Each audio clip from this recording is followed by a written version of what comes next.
EVM पर आपका क्या टेक है? कोई भी टेक्नोलॉजी जो है वो हैक की जा सकती है। आपके हिसाब से कोई टूल या कोई स्ट्रैटेजी आप शेयर करें? When there is no motivation there is a demotivation. आज का ये पॉडकास्ट एक सुपर चिल और वैल्यू पैक्ड बातचीत थी आदित्य के साथ, जिसमें हमने खुलकर डिस्कस किया कि किस तरह से टेक्नोलॉजी पॉलिटिक्स में रिवॉल्यूशन ला रही है। ये कोई टिपिकल फॉर्मल इंटरव्यू नहीं था, बल्कि एक ऐसी बातचीत थी जिसमें हमने डीप इनसाइट्स एक्सप्लोर किए, खासकर ग्राउंड लेवल पर टेक का क्या इम्पैक्ट है और कैंपेनिंग में इसका किस तरह से इस्तेमाल किया जाता है। आदित्य ने काफ़ी माइंड ब्लोइंग फैक्ट्स हमारे साथ शेयर किए, जिसमें डिजिटल डेमोक्रेसी की असली ताकत हम समझ पाते हैं। और ये आपको ट्रेडिशनल जो पॉलिटिक्स है उसके बियॉन्ड लेकर जाता है। और खासकर कि जैसे हम देखते हैं कि जो वोटर एंगेजमेंट से लेकर के इलेक्शन कैंपेनिंग, जो जितनी भी स्ट्रेटजीज होती हैं उनमें किस तरह से टेक्नोलॉजी गेम चेंजर साबित होती है। तो अगर आप पॉलिटिक्स और टेक्नोलॉजी की इस फ्यूजन को समझना चाहते हैं तो ये पॉडकास्ट बिल्कुल भी मिस मत करिएगा, ये आपके लिए मस्ट लिसन है। सो get ready for the powerful knowledge and perspective of that how you will look the future of politics. Hello दोस्तों, मेरा नाम है शिखा सिंह और वेलकम है हमारी थ्री प्लग पॉडकास्ट के इस धमाकेदार एपिसोड में। तो इस एपिसोड को बिल्कुल भी मिस मत करिएगा।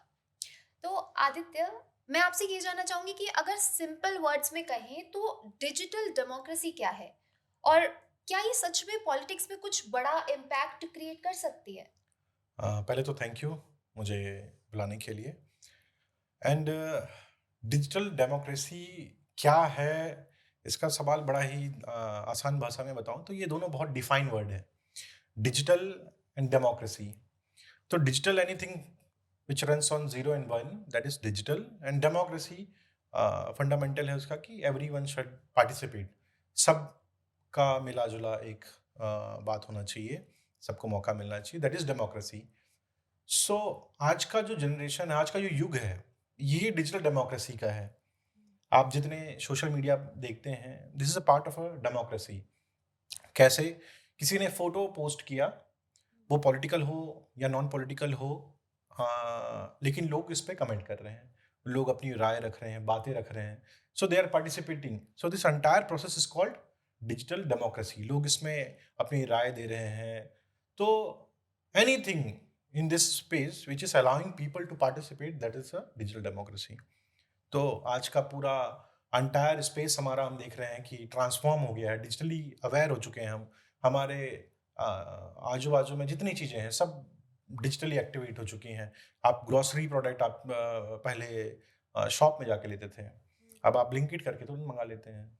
आप पहले ट्रैवल करने के लिए लाइनों में लगना पड़ता था बुकिंग के लिए, अब मेक माई ट्रिप से आप ऑर्डर अपनी टिकट बुक कर सकते हैं। तो ऐसी तमाम, जैसा आपकी ज़रूरत उस तरीके का आपका एप्लीकेशन। सो इस डिजिटल डेमोक्रेसी के एरा में सब कुछ डिजिटल हो चुका है। आपने भारत जोड़ो यात्रा और न्याय यात्रा जैसे बड़े कैंपेन्स के साथ काम किया है, तो आपने इसमें किस प्रकार की टेक्नोलॉजीज का इस्तेमाल किया है? देखिए, भारत जोड़ो यात्रा, न्याय यात्रा, ये दोनों बहुत बड़े प्रोजेक्ट्स थे और बहुत बड़ा कैंपेन था, एक बड़ी ज़िम्मेदारी थी और मेरे लिए बहुत बड़ा अपॉर्च्युनिटी रहा ये पूरा भारत जोड़ो एंड न्याय यात्रा। बतौर भारत यात्री मुझे भारत जोड़ो यात्रा में चलने का भी मौका मिला। तो जब हम यात्रा में जाने वाले थे, उससे पहले डिस्कशन हुआ कि इस यात्रा को किस तरीके से देखते हैं हम लोग। तो यात्रा में 3 चीज़ें हैं, एक तो यात्रा का रूट हो गया, और यात्रा जो कि इवेंट है, और उसमें पार्टिसिपेट करने वाले जो यात्री हैं। तो इस भारत जोड़ो यात्रा में कौन-कौन पार्टिसिपेट कर सकता था? जो वहाँ फिज़िकल प्रेज़ेंट होता वही चल पाता। तो अब वहाँ चैलेंज था कि इसको हम कैसे पब्लिक ड्रिवन करें, अधिक से अधिक लोग को हम कैसे इन्वॉल्व करें, क्योंकि बहुत लंबी यात्रा थी। तो हमने एक प्लान बनाया कि हम एक टेक्नोलॉजी का यूज़ करते हैं, क्योंकि इस यात्रा में भी पद यात्रा एक फंडामेंटल चीज़ है जो होने वाला है। तो हमने अवेलेबल टेक्नोलॉजी को देखा कि स्टेप काउंटर भी है, सेम रिक्वायरमेंट सर्व करता है। तो हमने स्टेप काउंटर की टेक्नोलॉजी भारत जोड़ो यात्रा एप्लीकेशन में डाली। उसके बाद हमने उसे डेटा फेच किया, उस पे सर्टिफ़िकेशन प्रोग्राम लगाया कि जो जितना चल रहा है उसको उतने पॉइंट्स मिल रहे हैं, उनको सर्टिफ़िकेट मिल रहा है। तो हुआ क्या, जो भी व्यक्ति उस यात्रा में अपनी भावना रखता है, राहुल गांधी जी की उस विचारधारा में अपना समर्थन देना चाहता है, वो कहीं से भी अब अपने आप को एक्सप्रेस कर सकता था। चाहे वो दिल्ली में हो, चाहे वो पंजाब में हो, चाहे वो राजस्थान में हो, चाहे वो झारखंड में हो, छत्तीसगढ़ में हो, जहाँ से यात्रा नहीं भी जा रही है, वहाँ भी लोग ग्रुप में वॉक करते थे और बदले में उन्हें सर्टिफ़िकेट मिल रहा था और जो तमाम उस यात्रा से रिलेटेड वीडियोज़, कंटेंट्स थे, वो उनको मिल रहे थे। तो या मोटे तौर पे एक टेक्नोलॉजी का यूज़ करके हमने बहुत सारे यात्री बना दिए। उस फ़िज़िकल के तौर पे हो सकता है कि 2-3 लाख हो, लेकिन हमने उसको बढ़ा करके कई लाखों में कन्वर्ट कर दिया। तो बहुत सारे लोगों को मौका मिला उस यात्रा में पार्टिसिपेट करने का।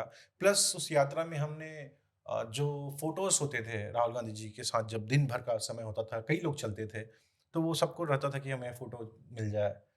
तो दिन भर के एक इंसान के पास उसके फ़ोन में 2 जीबी का एक लिमिट होता है और जो फ़ाइल होता था वो 4-4 जीबी के होते थे, क्योंकि कई हज़ारों फ़ोटो होती थी। तो बड़ा चैलेंज हो जाता था, लोगों को फ़ोटो नहीं मिल पाता था। तब हमने ये एआई फ़ोटो सर्च का एक टेक्नोलॉजी यूज़ किया और वहाँ पे एक पर्पस सॉल्व किया कि अ, जिसको जिसका फ़ोटो चाहिए वही मिल रहा था। तो उसके कहीं न कहीं हमने उसका इंटरनेट 100% बचा दिया। बहुत कम इंटरनेट में उसको उसका फ़ोटो मिल जाता था, ज़्यादा डाउनलोड नहीं करना पड़ता था।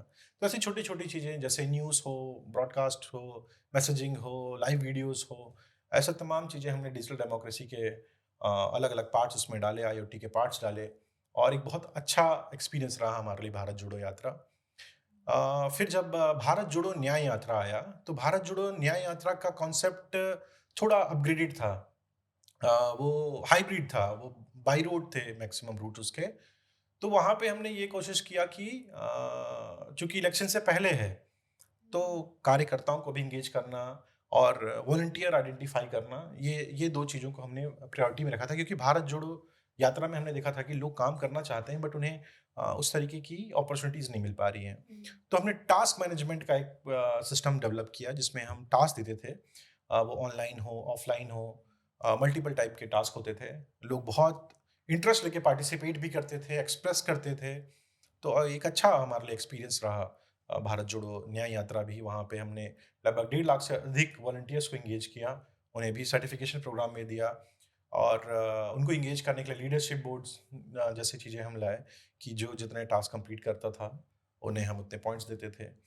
तो डिजिटल एरा में क्या-क्या आप नया कर सकते हो, उन सभी चीज़ों को हमने इन दोनों कैम्पेन्स में यूज़ किया और इसका रिज़ल्ट भी हमने बहुत अच्छा देखा। तो मुझे लगता है कि ये बहुत बड़ी लर्निंग रही हमारे लिए भी सीखने का एक समय रहा और आगे हम इसका जो भी हमारा एक्सपीरियंस रहा है, हम उसको शेयर करेंगे। हुँ। अच्छा, हम टेक्नोलॉजी की बात कर ही रहे हैं तो ईवीएम पर भी बात कर लेते हैं। तो ईवीएम पर आपका क्या टेक है? देखिए मतलब क्या ईवीएम ये एक रिलायबल टेक्नोलॉजी है या इसमें कुछ इम्प्रूवमेंट की ज़रूरत है? देखिए ईवीएम ग्लोबली एक ऐसा इश्यू है जिसे हर कोई इस पे बात कर रहा है। पहले कई देश जो कि डेवलप्ड नेशंस में आते हैं, वो ईवीएम का इस्तेमाल करते थे। मैक्सिमम ने बंद कर दिया बिकॉज़ ये फंडामेंटली एक्सेप्टेड है कि कोई भी टेक्नोलॉजी जो है वो हैक की जा सकती है, हुँ, ठीक है? और ऐसी कोई मशीन बनी ही नहीं है जिसे हैक नहीं किया जा सकता है। तो एक जो फंडामेंटल सवाल है कि जो जो चीज़ हैक हो सकती है, हुँ, तो वो हैक हो भी रही होगी, कौन जानता है? बिल्कुल। और अगर हम देखेंगे तो पहले जहाँ पेपर बैलेट से होता था, हुँ, तो कोई भी नया पेपर ऐड नहीं हो सकता था। हुँ, लेकिन अब डिजिटल है तो कोई भी नंबर नया ऐड हो जाना कोई बड़ी बात नहीं है। कई जगह इस तरीके के प्रॉब्लम आते हैं, फिर बताया जाता है कि उसमें एरर हो गया था, प्रॉब्लम आ गई थी। तो ये एक बड़ा प्रॉब्लम है। कई आईएएस ऑफिसर्स ने अपने जॉब छोड़े हैं, इसी फंडामेंटल प्रॉब्लम को रेज़ करते हुए हुँ, कि ईवीएम जो है वो ट्रांसपेरेंट नहीं है, उसमें हम जो वोट कास्ट कर रहे हैं उसकी श्योरिटी नहीं है। तो मुझे लगता है ईवीएम एक बहुत ही ओपेक सा सिस्टम है जिसको लेकर के सभी राजनीतिक पार्टियों को आवाज़ उठानी चाहिए, इसके ऊपर में डिबेट करनी चाहिए। क्या इसका सॉल्यूशन हो सकता है इस पे? तो बिल्कुल बात करनी चाहिए। तो आपके हिसाब से कोई टूल या कोई स्ट्रैटेजी आप शेयर करें जिसने आपके काम में सबसे ज़्यादा इम्पैक्ट डाला हो?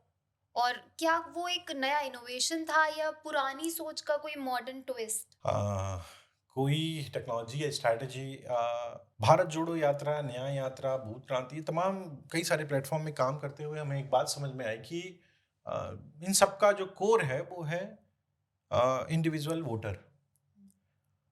तो जब हम उनके साथ कनेक्ट होते हैं तो कई सारी पॉसिबिलिटीज़ हमारे लिए ओपन होती है।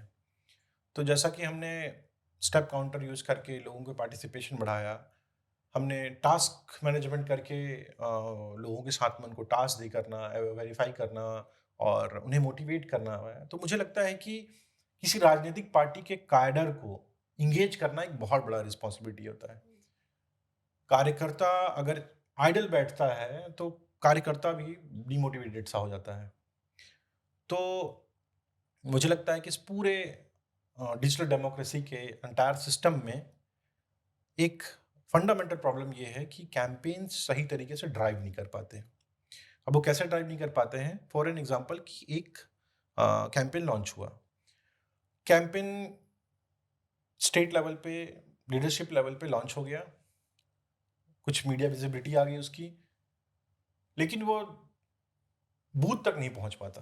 क्यों नहीं पहुँच पाता? क्योंकि जो कार्यकर्ता है, उसे कोई देखने वाला नहीं है कि अगर वो कुछ अच्छा परफ़ॉर्म कर ले, तो भी कोई रिवॉर्ड नहीं है।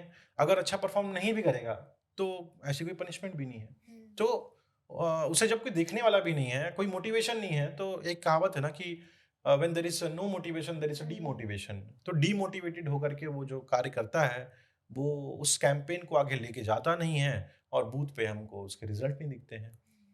तो कहीं न कहीं एक वर्बल प्रेज़ेंटेशन रहता है इसका। तो अगर हम इस बड़े प्रॉब्लम को सॉल्व करते हैं, हमारे टास्क मैनेजमेंट सिस्टम से और इन सारी चीज़ों को मॉनिटर कर पाते हैं, तो एक अच्छी पॉलिटिकल मैनेजमेंट के लिए हम दिशा में काम कर सकते हैं। और आज की डेट में मुझे लगता है राजनीतिक पार्टियों की इनकी इन इन इस चीज़ों की बहुत ज़्यादा ज़रूरत है, उनको बहुत हेल्पफुल हो सकता है ये। अच्छा, आपके हिसाब से जो आजकल राजनीतिक पार्टियाँ हैं, वो कितनी डिजिटलाइज़्ड हैं? और आपको लगता है कि डिजिटलाइज़्ड होना ज़रूरी है? देखिए, ये फ़ास्ट पेस वर्ल्ड है। आज का ज़माना बहुत फ़ास्ट चेंज कर रहा है। लास्ट टाइम आप ही याद करिए कि अ, एप्लीकेशंस से हम आज के डेट में क्या कर पा रहे हैं और पहले क्या नहीं कर पा रहे थे। हुँ, अगर मैं एक तरफ बात करूँ कि पहले का जो ज़माना था, वो बड़ा ट्रेडिशनल सा ज़माना था। हुँ, किसी की तबीयत ख़राब हो जाती थी तो झाड़-फूँक चालू, हुँ, गाँव में। अब किसी को कुत्ता काट दिया है तो भी झाड़-फूँक हो रहा है और किसी को बुखार हो गई है तो भी झाड़-फूँक हो रहा है। हुँ, तो कई बार लकीली ठीक भी हो जाते थे, कई बार बहुत उसके नेगेटिव इम्पैक्ट होते थे। बट जब हम हॉस्पिटल्स को देखते हैं, तो हॉस्पिटल्स में क्या है कि बड़ा ही स्टैंडर्ड तरीका है, आपकी टेस्टिंग होगी, आपके रिपोर्ट्स को देखेंगे डॉक्टर, उसके बाद आपको दवाई सजेस्ट करेंगे। तो डिजिटलाइज़ेशन भी कुछ वैसा ही है कि एक तरफ तो जो ये सारी झाड़-फूँक हैं, ये सब किस पे रिलाई करती हैं? फ़ेथ पे। हुँ, और फ़ेथ पे रिलाई करने का सबसे बड़ा प्रॉब्लम ही यही है कि देयर इज़ नो एविडेंस। हुँ, और जब हम डेटा पे बात करते हैं, साइंस जो है डेटा पे काम करता है। जैसे कि आपकी जो ब्लड टेस्ट आया तो उसमें क्या रिपोर्ट हुआ, उसको देख करके डॉक्टर ने आपको प्रिस्क्राइब किया। कुछ भी हवा से नहीं दे देगा वो, अपने मन से कुछ भी नहीं। जो डेटा सजेस्ट करेगा उस तरीके की दवाई आपको मिलेगी। तो ठीक राजनीति में भी जैसा डेटा हमको शो होगा, वैसे एक्शन लिए जाएँगे। हुँ, तो अब जैसे कोई कैंपेन हुआ, कोई कैंपेन में कोई एक्स वाई जेड क्लेम नहीं कर लेगा कि भाई मैंने इतने बड़े का प्रोग्राम किया, इतनी भीड़ आई थी, इतना सक्सेसफुल चला गया। तो आपको वर्बल प्रेजेंटेशन में ही रहना है, आपको डेटा देखना है, वेरीफाई करना है कि जो सामने आपका पदाधिकारी है वो जिस डायरेक्शन में बात कर रहा है, उससे रिलेटेड उसका डेटा बोल रहा है कि नहीं बोल रहा है। तो जिस दिन आप इन सब चीज़ों को समझेंगे और करेंगे, तो आपको रिज़ल्ट अलग मिलेगा।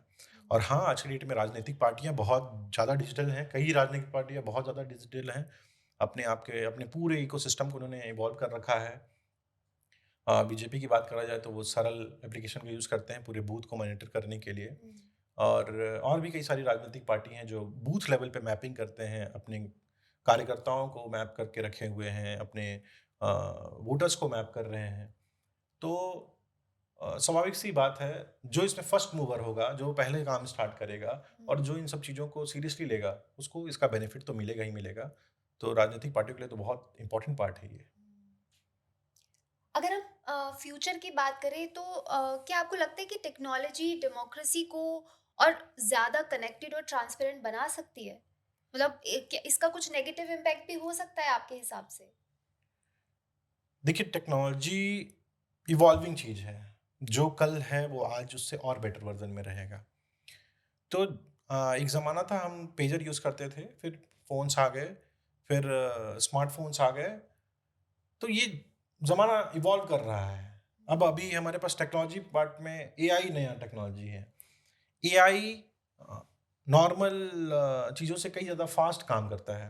वो कई डेटा पॉइंट पे एक साथ बहुत अच्छा परफ़ॉर्म कर सकता है। तो ये नए ज़माने के चीज़ें हैं, नई ज़माने की टेक्नोलॉजी है। तो ये डेंजरस तो क्या ही होगा, आपको इनके साथ कोप अप करना है। और रही बात डेटा की, हाँ, डेटा सिक्योरिटी की, तो डेटा के यूज़ आप किस तरीके से कर रहे हैं उस डेटा का, इस पे डिपेंड करता है। और आज के डेट में ऐसा कोई एप्लीकेशन नहीं है, कोई प्लेटफ़ॉर्म नहीं है जो डेटा प्रोसेसिंग नहीं करता, डेटा सेव करके नहीं रखता। आपके बर्थडे पे आपको विश आ रहा है, आपके कुछ, आप अगर किसी सर्टेन रिलीजन से बिलॉन्ग करते हैं तो उनका सेलिब्रेशन आपको मिल रहा है। तो ऐसे करके तमाम चीज़ों पे प्लेटफ़ॉर्म्स आपको एंगेज करते हैं, वो कहीं न कहीं डेटा मैनेज कर रहे हैं। और खतरनाक तो मुझे लगता है कि ये कहना सही नहीं होगा, क्योंकि टेक्नोलॉजी हमेशा एक कंट्रोल एनवायरनमेंट में आता है। काफ़ी अच्छे से इसका समझदारी से यूज़ करने से हमेशा इसका बेनिफिट मिला है। तो आने वाला फ्यूचर भी काफ़ी बेटर होगा। और जैसे एआई है, तो एआई हम देख रहे हैं, हर दिन कुछ नई चीज़ें हैं, हर दिन। अ, मतलब मुझे लगता है कि कई बाउंड्रीज़ तक क्रॉस कर चुका है आज की डेट में एआई। ऑपरेशंस में मेडिकल सेक्टर में यूज़ हो रहे हैं, आर्मी इसका यूज़ कर रही है, एजुकेशन के लिए वो लोग यूज़ कर रहे हैं। तो फ्यूचर बहुत ब्राइट है, बहुत अच्छा है। जो भी इन चीज़ों को समझेगा और फर्स्ट मूवर बनेगा, उसे इसका बेनिफिट मिलेगा, बिल्कुल मिलेगा। तो दोस्तों, आज की इस बातचीत में हमने समझा कि कैसे डिजिटल डेमोक्रेसी और टेक्नोलॉजी राजनीति को एक नया रूप दे रहे हैं।